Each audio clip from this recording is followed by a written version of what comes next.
Hi everyone, today I am discuss about ideal gas equations and absolute temperature। इससे पहले छोटी क्लासों में हम इसको डिस्कस कर चुके हैं, कुछ इंट्रो टाइप में आपका यहाँ पर दे देते हैं। इसके बाद जो टॉपिक होगा थर्मल एक्सपेंशन होगा, उसके लिए यूजफुल। तो क्या होता है, देखो कुछ special type of thermometer named होते हैं आपके, special types, special type of thermometer, special type क्या है ऑफ थर्मोमीटर नेम्ड होते हैं। ये क्या होते हैं आपके लिक्विड इन गैस थर्मोमीटर होते हैं, लिक्विड इन गैस थर्मोमीटर। ठीक है, special type of the thermometer named liquid in gas thermometer show the various reading. ये क्या करते हैं, बहुत ज्यादा readings for temperature other than fixed point. ठीक है, यानी ये शो करते हैं various reading for temperature other than fixed point. Fixed point के अलावा ये टेम्परेचर को रीड करते हैं because different expansion property of liquid. क्योंकि लिक्विड के पास देखो कुछ thermo show the various reading for temperature other than fixed point. देखो ऐसा थर्मोमीटर जो ऐसा एक तो होता है फिक्स्ड पॉइंट होता है, जैसे हमने डिग्री सेंटीग्रेड स्केल पढ़ा था, केल्विन स्केल पढ़ा था, वो फिक्स्ड मेजरमेंट कर रहे थे, यहां से यहां तक इसका बॉइलिंग इतना है, इतना स्टीम पॉइंट इतना है। तो लिक्विड में ऐसा है कि फिक्स टेम्परेचर को मेजर करता है, फिक्स्ड पॉइंट के अलावा और टेम्परेचर भी मेजर करता है। क्यों करता है, देखो because different expansion property of liquid. क्योंकि लिक्विड के पास क्या होती है, लिक्विड है different expansion property, because different expansion property of liquid है, क्यों लिक्विड है डिफरेंट एक्सपेंशन प्रॉपर्टी शो करता है। ठीक है, जैसे स्केल की बात करते हैं तो उसका बॉइलिंग और स्टीम पॉइंट्स, यानी आपका फ्रीजिंग और स्टीम पॉइंट्स पर डिपेंड कर रहे थे हुए। तो इसका कोई फिक्स पॉइंट है, उसके अलावा भी हम मेजर कर सकते हैं। क्यों कर सकते हैं, लिक्विड के पास क्या होती है, डिफरेंट एक्सपेंशन प्रॉपर्टी होती है। But thermometer that use give the unique reading. जो थर्मोमीटर होता है, नॉर्मल थर्मोमीटर की बात करते हैं, वो ये क्या करता है, आपका यूनिक रीडिंग देता है, जो हम पहले पढ़ चुके हैं। और इसमें क्या है, अलग अलग फिक्स पॉइंट नहीं भी है तो अलग अलग रीड करेगा ये। ठीक है, ये तो है आपका थर्मोमीटर। ठीक है, एट लो डेंसिटी की बात करते हैं, कब, देखो लो डेंसिटी पर, एट लो डेंसिटी पर गैस एग्जिबिट सेम बिहेवियर। इसी प्रकार एट लो डेंसिटी पर गैस भी क्या करते हैं, gas exhibit the same behaviour. जैसे लिक्विड कर रहा है ना, लिक्विड की एक्सपेंशन प्रॉपर्टी है, वैसे ही गैस भी करता है। एक पर्टिकुलर थर्मोमीटर की अपेक्षा गैस, बिहेवियर ऑफ गैस का भी सेम ऐसे है, क्योंकि ये भी एक्सपेंशन बिहेवियर प्रॉपर्टी शो करता है। ठीक है, एक पर्टिकुलर पॉइंट फिक्स ना करके अदर देन को भी मेजर कर सकता है। जैसे थर्मोमीटर क्या करता है, एक पर्टिकुलर पॉइंट। तो there are three characteristic of gas. Gas की क्या होता है, जो हम डिस्कस कर चुके हैं, उसकी हेल्प से हम फाइंड करते हैं। थ्री कैरेक्टरिस्टिक्स डिस्क्राइब बिहेवियर है। पहला है आपका प्रेशर, दूसरा है आपका क्या, टेम्परेचर, वॉल्यूम और टेम्परेचर, पी, वी और टी। जैसे लिक्विड शो करता है एक्सपेंशन बिहेवियर, वैसी गैस भी क्या कर रहा है, शो कर रहा है। The relation between among the characteristic gases. तो इसके बीच का रिलेशन क्या होता है, क्या relation, relation between among P, V and T। इसको हम पहली क्लासेस में पढ़ चुके हैं। देखो यहां पर एक हमने पढ़ा, बॉयल्स लॉ पढ़ा था आपने, पहला रिलेशन बॉयल्स लॉ। देखो एक इंग्लिश केमिस्ट थे आपके, इसमें एट कांस्टेंट प्रेशर की बात की इन्होंने, कांस्टेंट प्रेशर पर, सॉरी कांस्टेंट टेम्परेचर पर क्या, किसी गैस के मास का वॉल्यूम उसके प्रेशर के डायरेक्टली प्रोपोर्शनल होता है, यानी एट कांस्टेंट प्रेशर पर, एट कांस्टेंट, बॉयल्स की बात करते हैं, एट कांस्टेंट प्रेशर पर, सॉरी एट कांस्टेंट टेम्परेचर पर क्या कहा था, कांस्टेंट टेम्परेचर, T कांस्टेंट है तो उस दौरान जो प्रेशर है वो इनवर्सली वेरी कर रहा है वॉल्यूम के, क्या कर रहा है, इनवर्सली वेरी कर रहा है वॉल्यूम के। एट कांस्टेंट टेम्परेचर पर जो प्रेशर है इनवर्सली वेरी कर रहा है वॉल्यूम के, ठीक है, वॉल्यूम के। तो यहां से हमने क्या लिखा, Vv इज इक्वल टू क्या लिखा, एक कांस्टेंट आया, ठीक है। हम गैस के बिहेवियर को पढ़ रहे हैं, क्या आया, गैस। तो हम इसको एक स्टैंडर्ड फॉर्म में भी लिख सकते हैं। तो यहां से हम क्या लिख सकते हैं, अगर दो गैस मॉलिक्यूल्स है, उस गैस के क्या है, इनिशियल और फाइनल क्या है आपके, इनिशियल प्रेशर P1 और फाइनल P2, V1 और V2 क्या है, वॉल्यूम है। तो हम यहां से ऐसा भी शो कर सकते हैं, P1 V1 is equal to P2 V2। एक ग्राफ भी ड्रॉ किया होगा कांस्टेंट प्रेशर पर, आपने कुछ इस टाइप से ग्राफ आएगा, प्रेशर और वॉल्यूम में हम ग्राफ ड्रॉ करते हैं तो क्या होता है, ये प्रेशर है और ये वॉल्यूम है। किसी गैस के लिए बात करते हैं, अलग अलग गैसेस के लिए बात कर रहे हैं, एक ये है और ये है, ये टेम्परेचर T1 है, T2 है और ये क्या है, T3 है। तो इस टाइप के हमने कर्व ड्रॉ किए होंगे, आपने इसी टाइप का कर्व। तो यहां पर क्या होंगे, T1 greater than T2 greater than T3 होगा, ठीक है। ये प्रैक्टिकल भी होगा और क्या होगा, प्रिंसिपल फॉर्म में भी लिख सकते हैं हम। अगर हम इस कर्व की देखो, यहां पर कुछ मॉलिक्यूल्स क्या होते हैं, अलग अलग कंडीशन में होते हैं।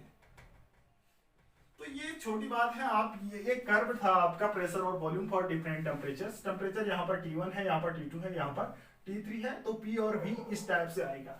इस पूरे का टेम्परेचर क्या है, T1 है, इसका T2 है। तो प्रेशर वॉल्यूम कर्व क्या होगा, ये वाला टेम्परेचर ज्यादा होगा, फिर ये जितना ज्यादा होगा। तो इस कर्व से ये मिलता है। दूसरा है चार्ल्स लॉ, इसको हम थोड़ा डिस्कस ज्यादा नहीं करेंगे।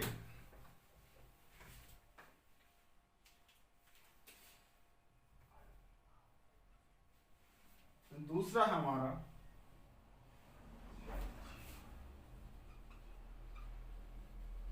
Charles law. देखो ये क्या होता है आपका, कांस्टेंट प्रेशर पर किसी गैस का वॉल्यूम उसके टेम्परेचर के डायरेक्टली प्रोपोर्शनल होता है। कांस्टेंट प्रेशर पर, एट कांस्टेंट प्रेशर पर, कांस्टेंट प्रेशर की बात करते हैं, किसी गैस का वॉल्यूम उसके टेम्परेचर के डायरेक्टली प्रोपोर्शनल होता है, ठीक है। किसी गैस का वॉल्यूम उसके टेम्परेचर के डायरेक्टली प्रोपोर्शनल होता है। V/T इक्वल टू क्या होगा आपका, कांस्टेंट। इसका कर्व भी आप डिस्कस कर चुके हैं। टेम्परेचर और वॉल्यूम में प्रेशर कैसे कांस्टेंट होता है, देखो टेम्परेचर और वॉल्यूम कर्व किसी गैस के लिए, ये टेम्परेचर है, ये वॉल्यूम है। प्रेशर का अलग अलग गैस के लिए क्या होगा, ये देखो, ये ऊपर वाला जो होगा इसका प्रेशर ज्यादा होगा, और ये P1 है और ये P2 है और ये P3 है। यानी इस पूरी लाइन में P2 होगा, इस पूरी लाइन में P1 होगा, P3 होगा। तो यहाँ पर जो प्रेशर होगा P1 greater than P2 greater than P3 होगा। ये ध्यान रखना, अभी यूजफुल होंगी, ठीक है। यहां से हम एक से अधिक गैस के लिए या गैस की इनिशियल और फाइनल कंडीशन पर भी फाइंड कर सकते हैं। V1/T1 is equal to V2/T2। Constant pressure पर टेम्परेचर वॉल्यूम कर्व इस टाइप का होगा किसी गैस का, ठीक है। इसके बाद आती है ideal gas equations. Ideal gas equations जो यूजफुल होंगे आपकी, ideal gas equation.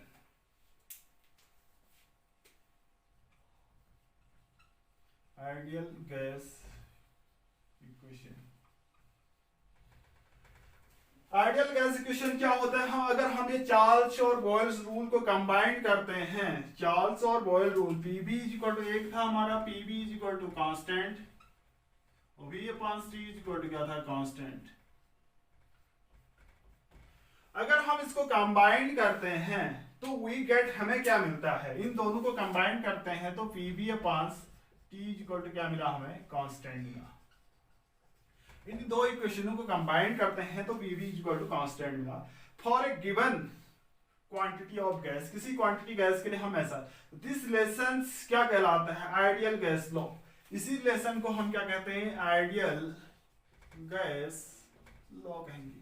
This lesson is called ideal. It can be written as in general form, हम कैसे लिखते हैं, देखो पीवी इज इक्वल टू क्या लिखते हैं, mu R T. PV is equal to mu R T, general form में हम ऐसे लिखते हैं। अब देखो हम जानते हैं प्रेशर है, वी वॉल्यूम है, म्यू क्या है, नंबर ऑफ मोल्स है। म्यू क्या है, नंबर ऑफ मोल्स है। म्यू क्या है, नंबर ऑफ मोल्स है, ऑफ गैस है, number of moles of gas. R क्या है आपका, एक कांस्टेंट है। R is no universal gas constant कहलाता है, universal gas constant. Universal gas constant जिसकी वैल्यू होती है 8.31, ये याद हो जानी चाहिए, 8.31 यूनिट होगी इसकी जूल पर मोल पर केल्विन। जूल पर मोल पर केल्विन, ये क्या होगी, इसकी यूनिट होगी। This equation is known as ideal gas equation. इसी इक्वेशन को, this equation is known as, this equation is known as ideal gas equation। ये इक्वेशन क्या कहलाएगी आपकी, आइडियल गैस इक्वेशन कहेगा। This is the value, this is the cause of use of measure to temperature the volume of gas thermometers for pressures directly proportional to temperatures as volume of gas constants. तो इसके बाद कुछ छोटा सा topic आता है, ये gas equation जो आर की वैल्यू है कब होगी, ये फॉर्मूला कब वैल्यूबल होगा, जब आर हम किसी गैस को मोल में लेंगे तभी ये क्या होगा, उसके लिए वैल्यू होगी। देखो सबसे बड़ी बात है जो आर कांस्टेंट की वैल्यू आई 8.31 होगी, ये सबके लिए सेम होगी। कब होगी, जब गैस के मॉलिक्यूल्स 1 मोल लेंगे हम। कब होगी सबके लिए सेम, जब गैस का मॉलिक्यूल 1 मोल लेंगे तभी सेम होगी, नहीं तो ये डिफरेंट होगी। ठीक है, इसके बाद आता है आपका एब्सोल्यूट जीरो टेम्परेचर। फिर बताएंगे एब्सोल्यूट जीरो टेम्परेचर।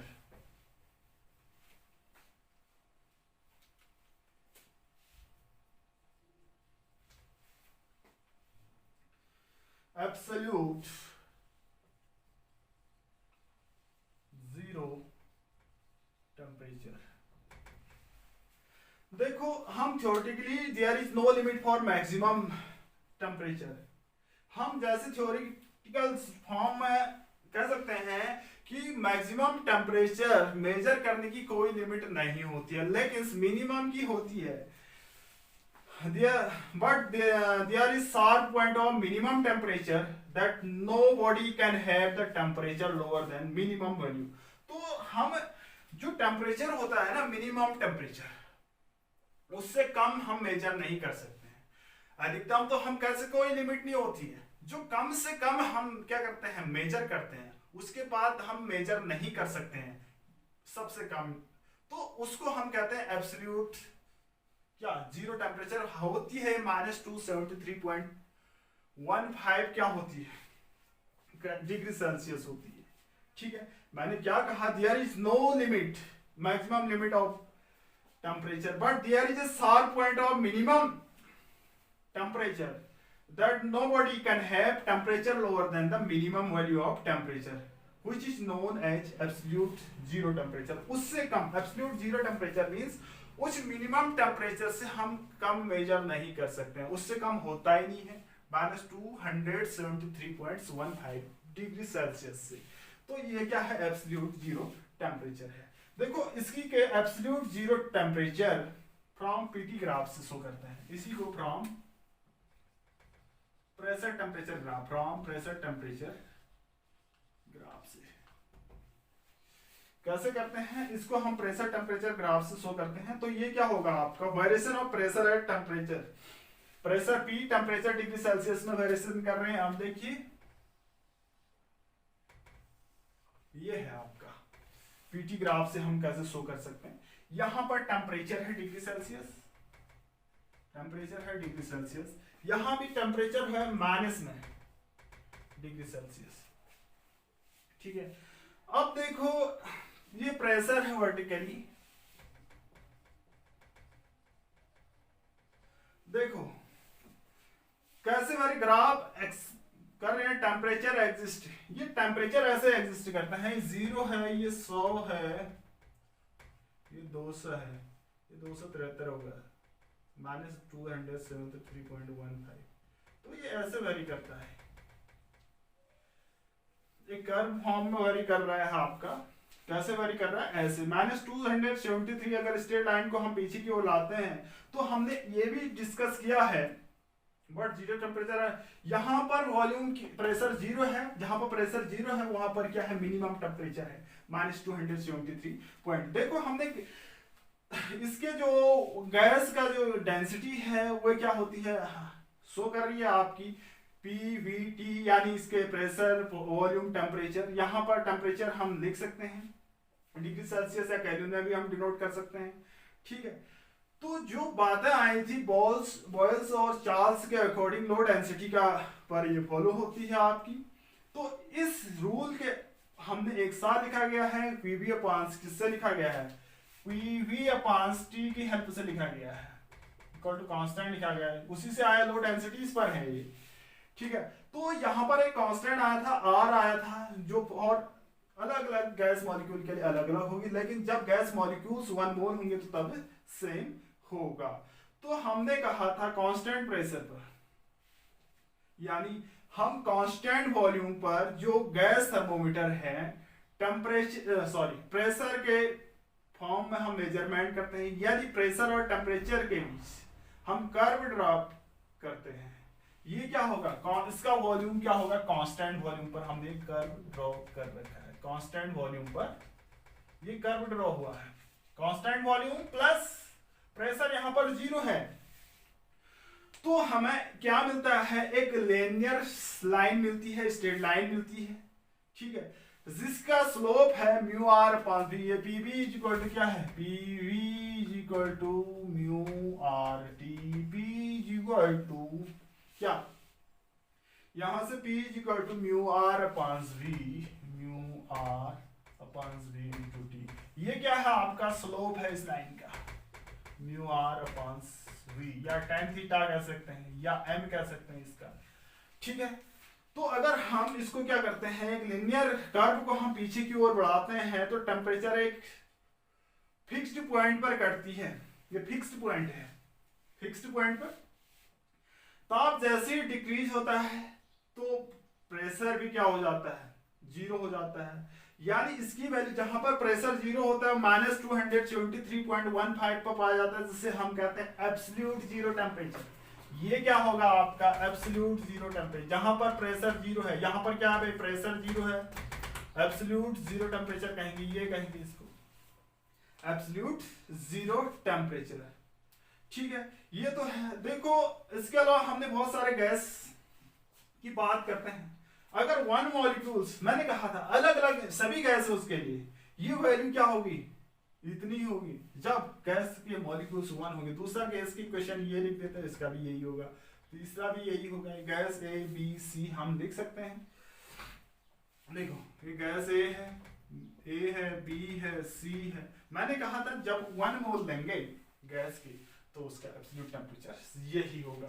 तो हम डिस्कस कर चुके हैं एब्सोल्यूट जीरो प्रेशर पर at the which the molecular motion is stop is called, जहां पर मॉलिक्यूलर मोशन स्टॉप होता है -273.15 डिग्री सेल्सियस पर होता है। हम इमेजिन करते हैं going to below the temperature में गैस और negative which is impossible, the suggest the lowest attendable temperature is, lowest attendable temperature क्या होगा आपका -273 डिग्री, -273, ये लोएस्ट अटेंडेबल टेम्परेचर, हम जितना अटेंड कर सकते हैं, lowest attendable temperature -273.15 degree Celsius, कितना होगा -273 डिग्री सेल्सियस।